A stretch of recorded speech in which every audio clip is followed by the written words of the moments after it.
Let's talk about Wikipedia for a second. I love Wikipedia.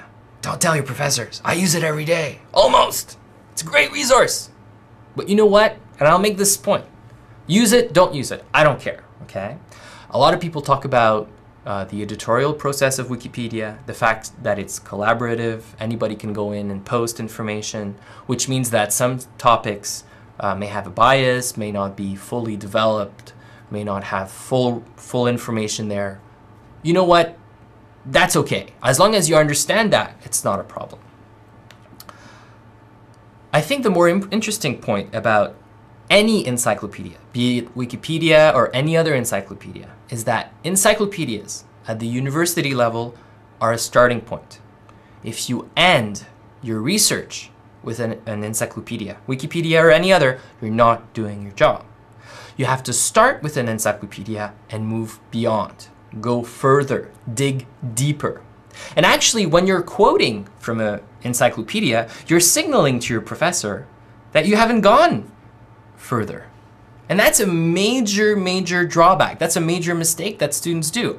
I use encyclopedias. I use them to get a quick understanding of a topic, understand the major schools of thought, the important researchers, some important names in a field, some major corporations, recent developments, related topics, but I move on, okay? Wikipedia or the International Encyclopedia of the Social and Behavioral Sciences. This is actually an encyclopedia for which we pay at the library, and I'll show you how to find that in a second. Point being here is that we have other encyclopedias, specialized encyclopedias, and other reference tools that help you find deeper knowledge. And that's what authority is all about, making sure that you know about the general concepts and how things are organized and how people think of specific topics, and also using the right words, because it's not about using the words you know, it's about using the words that specialists in the field use. Some people call that jargon, other people call that appropriate language.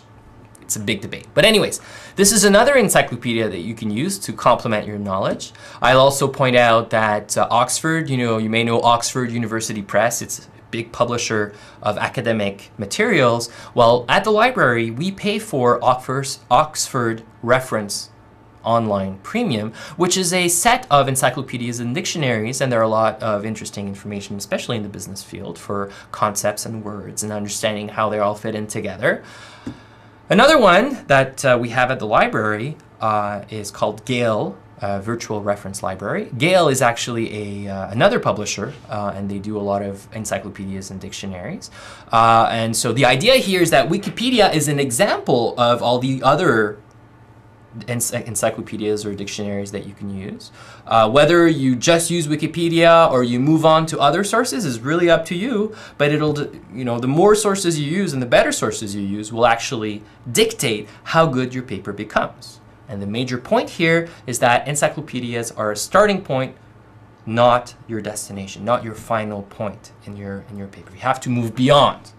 And of course, this is where we get into library research.